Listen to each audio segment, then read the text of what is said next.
Don't translate the text, just listen. Let your brain get used to the sound and rhythm. Then, listen and repeat out loud. It's the best way to learn to recognize English easily, even when it's fast and long. Jane Eyre by Charlotte Bronte. Chapter 18. Mr. Rochester's Explanation. Sometime in the afternoon, I recovered a little. But I felt faint as I stood up, and realized I had not eaten anything all day. So I opened my bedroom door and almost fell over Mr. Rochester, who was sitting in a chair just outside. "I've been waiting for you all this time, Jane," he said. "And I haven't heard you scream or shout or cry.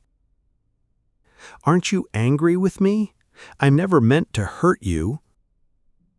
Will you ever forgive me?" He sounded so sincere that I forgave him at once in my heart. "Scold me, Jane. Tell me how wicked I am," he said. "Sir, I can't. I feel tired and weak. I want some water." He took me in his arms and carried me downstairs to the library, where he put me in front of the fire and gave me a glass of wine. I began to feel better. He bent to kiss me, but I turned my face determinedly away. "What?" he cried. "You refuse to kiss me? Because I'm Bertha Mason's husband? Is that it?" "Yes, sir." "I know you very well, Jane. I know how firm you are when you've decided something. You're planning to destroy my hope of happiness. You intend to be a stranger to me from now on. And if I'm friendly towards you in future, you'll remind yourself, that man nearly made me his mistress. I must be ice cold to him. And ice cold is what you'll be." "It's true, sir," I said, trying to stop my voice from trembling, "that everything around me has changed, so I must change too. Adele must have a new governess." "Oh, Adele will go to boarding school. I've already decided that, and you and I will both leave this house, this narrow stone hell, this house of living death. We can never be happy here under the same roof as that woman. Oh, I hate her." "You shouldn't hate her, sir," I said. "It's not her fault she's mad, poor thing. Jane, my darling, it's not because she's mad that I hate her.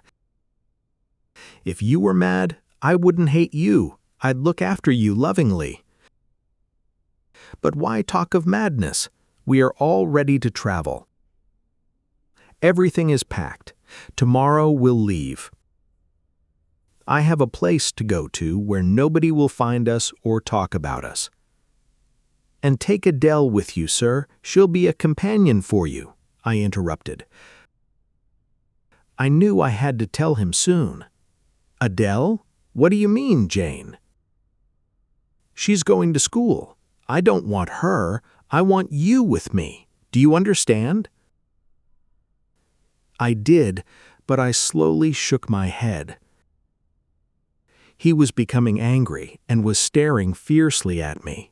He looked as if he was about to lose control. I was not at all afraid, because I knew I still had the power to calm him. So I took his hand and stroked it, saying, "Sit down, sir. I'll talk or listen to you as long as you like." I had been struggling with tears for some time, and now I let them flow freely. It was a great relief. "Don't cry, Jane. Please be calm," he begged. How can I be calm when you're so angry? I'm not angry, but I love you so much.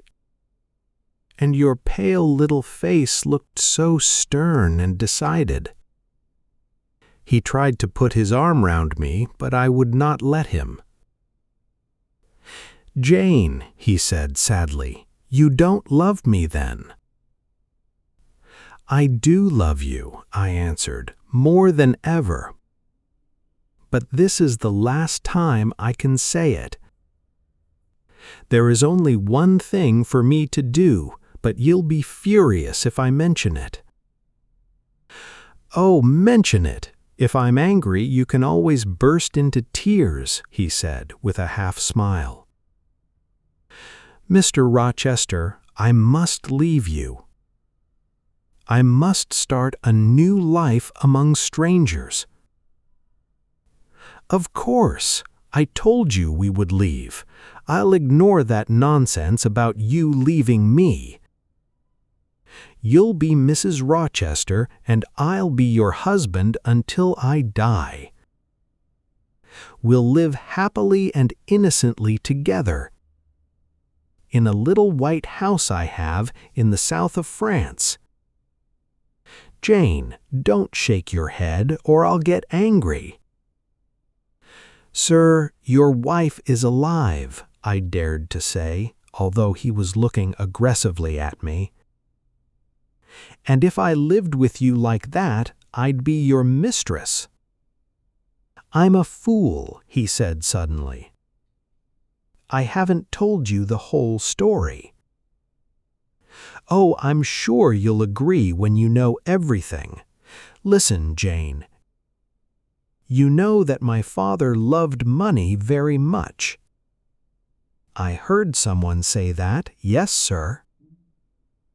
Well, he hated the idea of dividing the family property. So he left it all to my elder brother. But that meant I would be poor unless I married a rich wife. So he decided I should marry Bertha Mason, the daughter of his wealthy friend Jonas Mason. I was young and easily impressed. So when I saw her in the West Indies, beautiful and elegantly dressed, I thought I loved her. What a fool I was then. After the wedding, I learned that my bride's mother and younger brother were both mad. Dick Mason will probably be in the same state one day. My father knew all this, but did not tell me. I soon found that Bertha and I had nothing in common. Not only was she coarse and stupid, her madness also made her violent. I lived with her for 4 years. By now my father and brother were dead. So I was rich, but I considered myself poor because I was tied to a mad wife until death. I pity you, sir. I do pity you. Pity, Jane, is an insult from some people. But from you I accept it as the mother of love. Well, I had moments of despair when I intended to shoot myself. But in the end I decided to bring the mad woman back to Thornfield Hall, where nobody knew that we were married. She has lived here ever since. Even Mrs. Fairfax and the servants don't know the whole truth about her. But although I pay Brace Poole well and trust her absolutely, she sometimes drinks too much and allows the creature to escape. Twice she has got out of her room at night, as you know.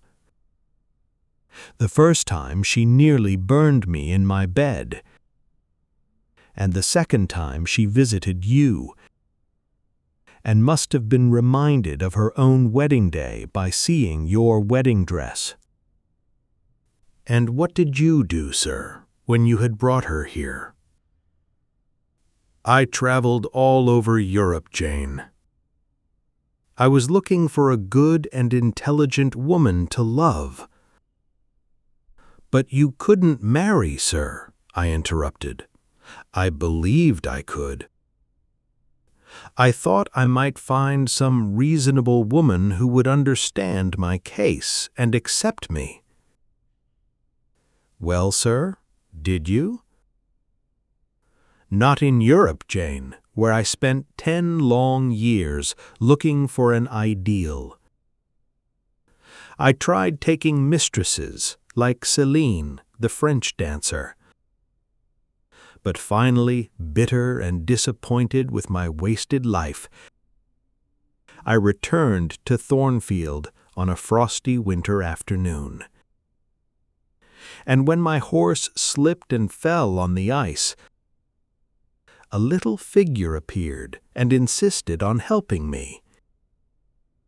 In the weeks that followed, I began to depend on that bird-like little figure for my happiness and new interest in life. Don't talk any more of the past, sir, I said, wiping a secret tear from my eye. No, Jane, you're right. The future is much brighter. You understand now, don't you? I've wasted half my life in misery and loneliness. But now I've found you. You are the center of my heart. It was stupid of me to try to marry you like that without explaining. I should have confessed everything, as I do now, and appealed to your great generosity of spirit. I promise to love you and stay with you forever. Jane, promise me the same. A pause. Why are you silent, Jane? This was a terrible moment for me. In the struggle and confusion that was going on in my heart, I knew that he loved me, and I loved him. But I also knew that I must leave him. Jane, just promise me. I will be yours, Mr. Rochester. I will not be yours. Another pause. Jane, he said, with the gentleness that cut into my soul. Jane, do you intend us to live apart forever? I do. Jane, bending towards me and kissing me. Is that still your intention? It is, I replied, pulling away from him. Oh, Jane, this is a bitter shock. It would not be wicked to love me. It would be wicked to do what you want. Jane, just imagine my horrible life when you have gone. I shall be alone with that mad woman upstairs. Where shall I find friendship and hope? You can only trust in God and yourself. Live without doing wrong and die hoping to go to heaven. That's impossible without you, and you have no family to offend by living with me. He was beginning to sound desperate. I knew that what he said was true. However, in my heart, I also knew I was right to leave. He seemed to read my thoughts. Rushing furiously across the room, he seized me violently and stared fiercely into my eyes. He could have broken me in two with one hand, but he could not break my spirit.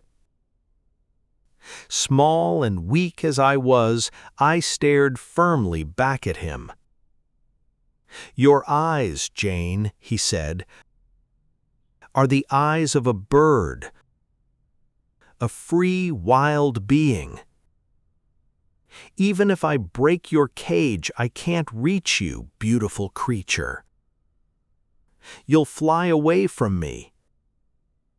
But you could choose to fly to me. Come, Jane, come. He let me go and only looked at me. How hard it was to resist that look. I am going, I said. Does my deep love mean nothing to you? Oh, Jane, my hope, my love, my life. And he threw himself despairingly on the sofa. I had reached the door, but I could not leave. I walked back, bent over him, and kissed his cheek. "Goodbye, my dear master," I said. "May God protect you." "Without your love, Jane, my heart is broken," he said. "But perhaps you will so generously give me your love after all." He jumped up with hope in his eyes, holding out his arms to me. But I turned and ran out of the room. That night I only slept a little, dreaming of the red room at Gateshead. The moonlight shone into my bedroom as it did then, and I saw a vision on the ceiling, a white figure looking down on me. It seemed to whisper to my spirit, "Daughter, leave now before you are tempted to stay." "Mother, I will," I answered. And when I woke, although it was still dark outside, I wrapped up some spare clothes in a parcel and put a little money in a purse. As I crept downstairs, I could hear Mr. Rochester in his room, walking up and down and sighing. I could find heaven in this room if I wanted. I just had to enter and say, "I will love you and live with you through life until death." My hand moved towards the handle, but I stopped myself and went miserably downstairs and out of the house. Setting out on the road, I could not help thinking of Mr. Rochester's despair when he found himself abandoned. I hated myself for wounding him, and for perhaps driving him to a life of wickedness, or even death. I wanted desperately to be with him, to comfort him, but somehow I made myself keep walking. And when a coach passed, I arranged to travel on it as far as my money would pay for. Inside the coach, I cried the bitterest tears of my life. Chapter 19. Finding Shelter. I was put down at Whitcross, a crossroads on the moor, after traveling for 2 days in the coach. As it rolled away, I realized I had left my parcel inside and given the coachman all the coins in my purse. I was alone on the open moor with no money or possessions. Lonely white roads stretched across the great wide moors as far as the hills. I was glad to see there were no towns here, because I did not want people to question me or pity me. So I walked across the moor until I found a dry place to sleep in the shelter of a small hill. Luckily, it was a warm night with no rain. The next day was hot and sunny, but I needed food and water, so I could not stay on the moor. Taking one of the white roads, I eventually found a small village. I needed all my courage to knock on some of the doors, asking if there was any paid work I could do. None of the village people could help me, and I could not bring myself to beg for food, although by now I felt weak and faint. At the baker's, I offered to exchange my leather gloves for a small cake, but the baker's wife looked at my dirty clothes and said, "I'm sorry, but how do I know you haven't stolen them?" All I ate that day was a piece of bread, which I begged from a farmer eating his supper. I spent another night on the moor, but this time the air was cold and the ground was damp. Next day I walked from house to house again, looking in vain for work. I was now very weak from lack of food, and I began to wonder why I should struggle to stay alive when I did not want to live. It was getting dark again, and I was alone on the moor. In the distance, I could see a faint light, and I decided to try to reach it. The wind and rain beat down on me, and I fell down several times. But finally, I arrived at a long, low house, standing rather isolated in the middle of the moor. Hiding near the door, I could just see into the kitchen through a small, uncurtained window. There was an elderly woman who might be the housekeeper, mending clothes, and two young ladies who seemed to be learning a language with dictionaries. The kitchen looked so clean and bright, and the ladies so kind and sensible, that I dared to knock at the door. The elderly woman opened it, but she must have thought I was a thief or a beggar, because she refused to let me speak to the young ladies. The door closed firmly, shutting me out from the warmth inside. I dropped onto the wet doorstep, worn out and hopeless, prepared to die. There the young lady's brother found me when he returned home a few minutes later, and he insisted, much against the housekeeper's wishes, on bringing me into the house. They gave me bread and milk and asked my name. "Jane Elliot," I replied. I did not want anybody to know where I had come from. To their further questions, I answered that I was too tired to speak.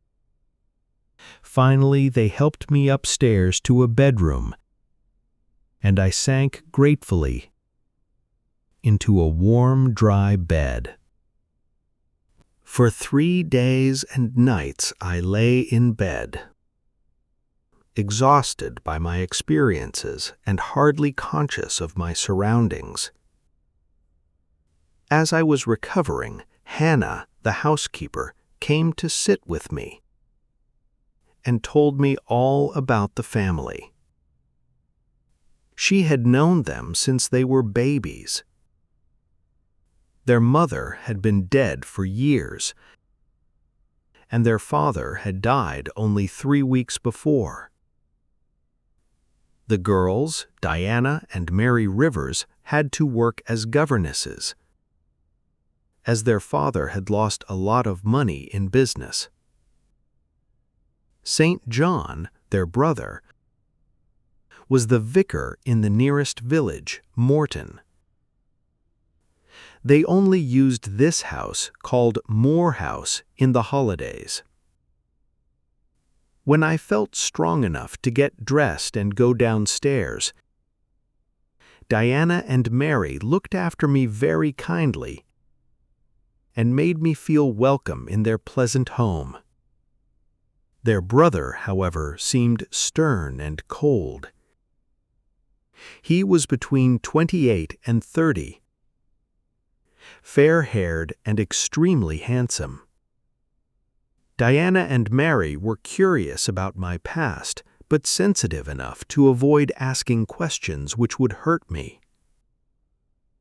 St. John, on the other hand, made determined efforts to discover who I was. But I, just as firmly, refused to explain more than necessary. I told them only that after attending Lowood School, I became a governess in a wealthy family, where an unfortunate event, not in any way my fault, caused me to run away. That was all I was prepared to say. I offered to do any kind of work, teaching, sewing, cleaning, so that I could become independent again. St. John approved of my keenness to work and promised to find me some paid employment. Chapter 20. A New Home. I spent a month at Moore House, in an atmosphere of warm friendship. I learned to love what Diana and Mary loved: the little old gray house, the wild open moors around it, and the lonely hills and valleys where we walked for hours. I read the books they read, and we discussed them eagerly. Diana started teaching me German, and I helped Mary to improve her drawing. We three shared the same interests and opinions, and spent the days and evenings very happily together. However, St. John hardly ever joined in our activities. He was often away from home, visiting the poor and the sick in Morton. His strong sense of duty made him insist on going, even if the weather was very bad. But despite his hard work, I thought he lacked true happiness and peace of mind. He often stopped reading or writing to stare into the distance, dreaming perhaps of some ambitious plan. Once I heard him speak at a church service in Morton, and although he was an excellent speaker, there was a certain bitterness and disappointment in his words. He was clearly not satisfied with his present life. The holiday was coming to an end. Soon Diana and Mary would leave Moore House to return to the wealthy families in the South, where they were both governesses, and St. John would go back to the vicar's house in Morton, with Hannah, his housekeeper. Although his cold manner made it difficult for me to talk to him, I had to ask him whether he had found any employment for me. "I have," he answered slowly. "But remember, I'm only a poor country vicar and can't offer you a job with a high salary, so you may not wish to accept it. There's already a school for boys in Morton, and now I want to open one for girls, so I've rented a building for it, with a small cottage for the school teacher. Miss Oliver, who lives in the area and is the only daughter of a rich factory owner, has kindly paid for the furniture. Will you be the school teacher?" You would live in the cottage rent-free and receive $30 a year, no more. I thought about it for a moment. It was not as good as being a governess in an important family, but at least I would have no master. I would be free and independent. I accept gladly, I replied. But you do understand, he asked, a little worried. It will only be a village school. The girls will be poor and uneducated. You'll be teaching reading, writing, counting, sewing, that's all. There'll be no music or languages or painting. I understand, and I'll be happy to do it, I answered. He smiled, well satisfied with me. And I'll open the school tomorrow if you like, I added. Very good, he agreed. Then, looking at me, he said, but I don't think you'll stay long in the village. Why not? I'm not ambitious. Although I think you are. He looked surprised. I know I am, but how did you discover that? No, I think you won't be satisfied by living alone. You need people to make you happy. He said no more. Diana and Mary lost their usual cheerfulness as the moment for leaving their home and their brother came closer. You see, Jane, Diana explained, St. John is planning to become a missionary very soon. He feels his purpose in life is to spread the Christian religion in unexplored places where the people have never heard the word of God. So we won't see him for many years, perhaps never again. He looks quiet, Jane, but he's very determined. I know he's doing God's work, but it will break my heart to see him leave. And she broke down in tears. Mary wiped her own tears away as she said, We've lost our father. Soon we'll lose our brother, too. Just then, St. John himself entered, reading a letter. Our Uncle John is dead, he announced.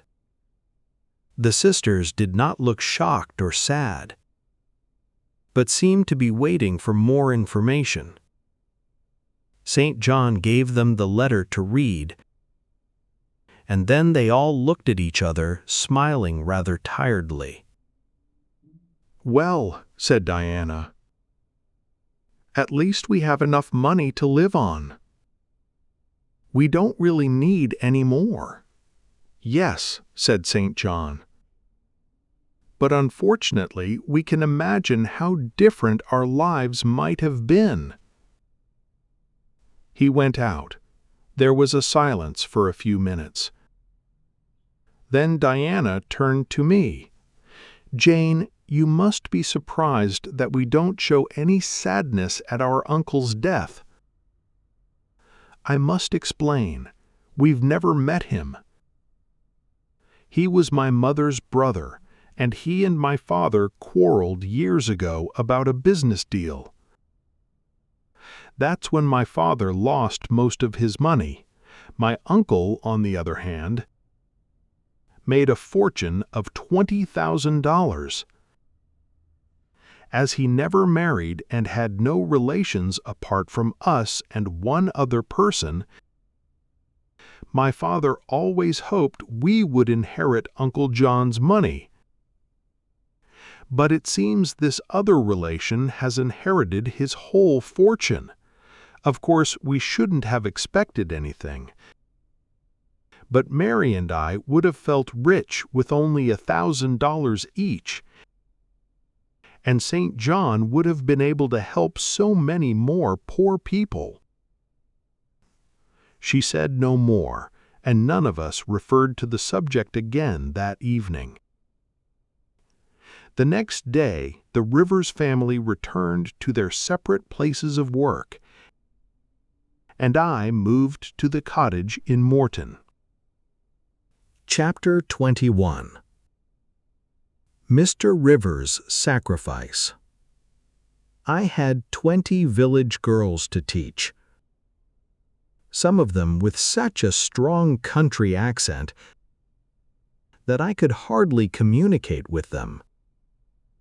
Only 3 could read, and none could write. So at the end of my first day, I felt quite depressed at the thought of the hard work ahead of me. But I reminded myself that I was fortunate to have any sort of job, and that I would certainly get used to teaching these girls, who, although they were very poor, might be as good and as intelligent as children from the greatest families in England. Ever since I ran away from Thornfield, Mr. Rochester had remained in my thoughts, and now, as I stood at my cottage door that first evening, looking at the quiet fields, I allowed myself to imagine again the life I could have had with him in his little white house in the south of France. He would have loved me, oh yes, he would have loved me very much for a while. He did love me, I thought. Nobody will ever love me like that again. But then I told myself that I would only have been his mistress, in a foreign country and for a short time, until he grew tired of me. I should be much happier here as a school teacher, free and honest, in the healthy heart of England. But strangely enough, St. John Rivers found me crying as he approached the cottage. Frowning at the sight of the tears on my cheeks, he asked me, "Do you regret accepting this job, then?" "Oh, no," I replied quickly. "I'm sure I'll get used to it soon. And I'm really very grateful to have a home and work to do. After all, I had nothing a few weeks ago." "But you feel lonely, perhaps?" he asked, still puzzled. "I haven't had time to feel lonely yet." "Well, I advise you to work hard and not to look back into your past. If something which we know is wrong tempts us, then we must make every effort to avoid it by putting our energy to better use. A year ago, I too was very miserable, because I was bored by the routine life of a country vicar, and I was tempted to change my profession. But suddenly there was light in my darkness, and God called me to be a missionary. No profession could be greater than that. Since that moment of truth, I have been perfectly happy, making my preparations for leaving England and going abroad in the service of God. Happy, that is, except for one little human weakness, which I have sworn to overcome." His eyes shone as he spoke of his great purpose in life, and I was listening fascinated, so neither of us heard the light footsteps approaching the cottage along the grassy path. "Good evening, Mr. Rivers," said a charming voice, as sweet as a bell. St. John jumped as if hit between the shoulders, then turned slowly and stiffly to face the speaker, a vision in white, with a young, girlish figure was standing beside him. When she threw back her veil, she revealed a face of perfect beauty. St. John glanced quickly at her, but dared not look at her for long. He kept his eyes on the ground as he answered, "A lovely evening, but it's late for you to be out alone." "Oh, Father told me you'd opened the new girls' school, so I simply had to come to meet the new school teacher." "That must be you," she said to me, smiling. "Do you like Morton and your pupils and your cottage?" I realized this must be the rich Miss Oliver who had generously furnished my cottage. "Yes, indeed, Miss Oliver," I replied. "I'm sure I'll enjoy teaching here. And I like my cottage very much. I'll come and help you teach sometimes. I get so bored at home." "Mr. Rivers, I've been away visiting friends, you know. I've had such fun. I was dancing with the officers until 2 o'clock this morning. They're all so charming." St. John's face looked sterner than usual, and his lip curled in disapproval as he lifted his handsome head and looked straight into Miss Oliver's laughing eyes. He breathed deeply, and his chest rose, as if his heart wanted to fly out of its cage. But he said nothing, and after a pause, Miss Oliver continued, "Do come and visit my father, Mr. Rivers. Why don't you ever come?" "I can't come, Miss Rosamond."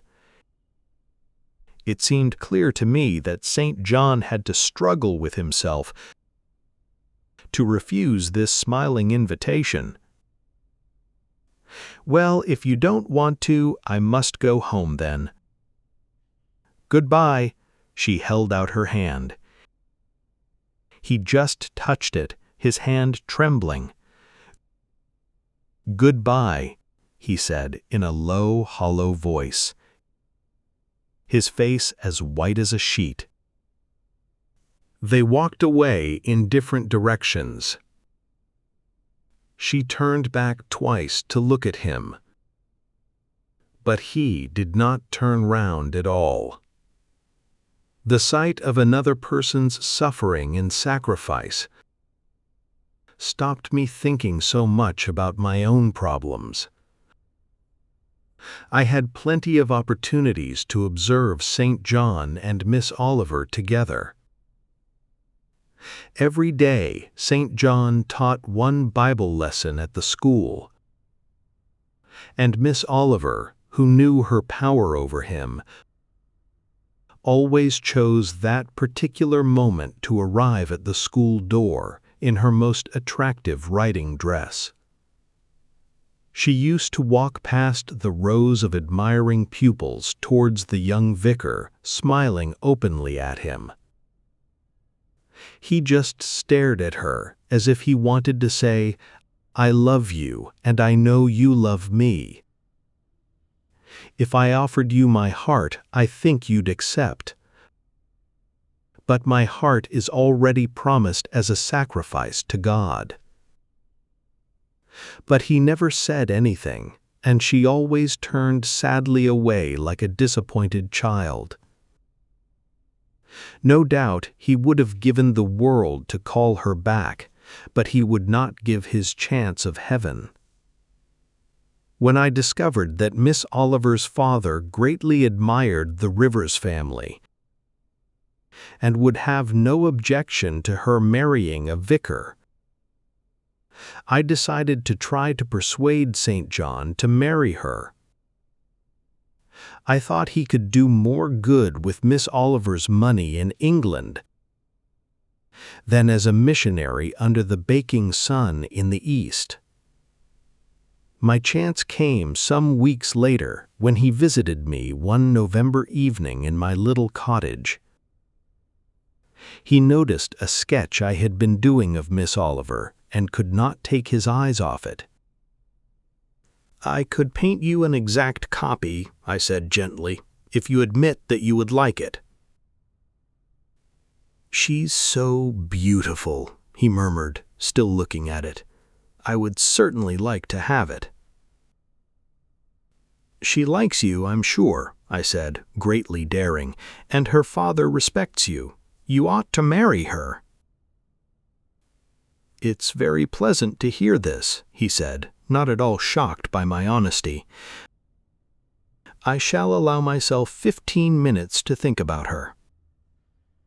And he actually put his watch on the table and sat back in his chair, closing his eyes.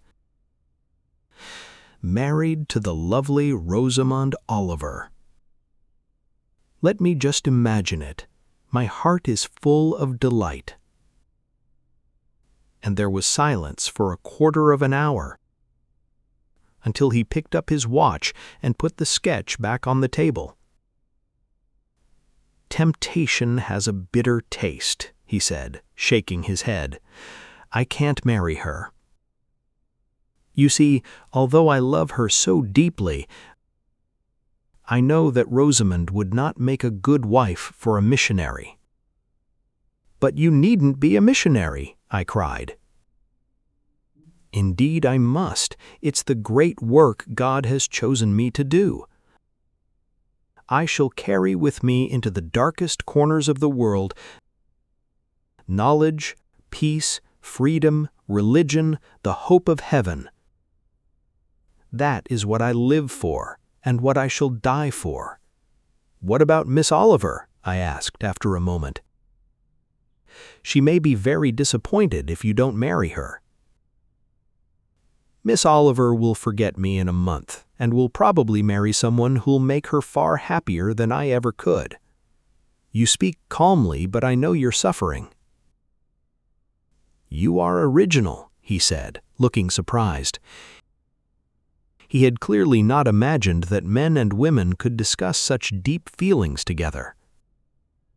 "But believe me, I have overcome this weakness of mine and become as hard as a rock. My only ambition now is to serve God."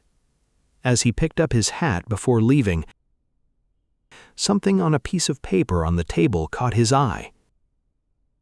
He glanced at me, then tore off a tiny piece very quickly, and with a rapid "goodbye," rushed out of the cottage. I could not imagine what he had found to interest him so much. To be continued. Good luck.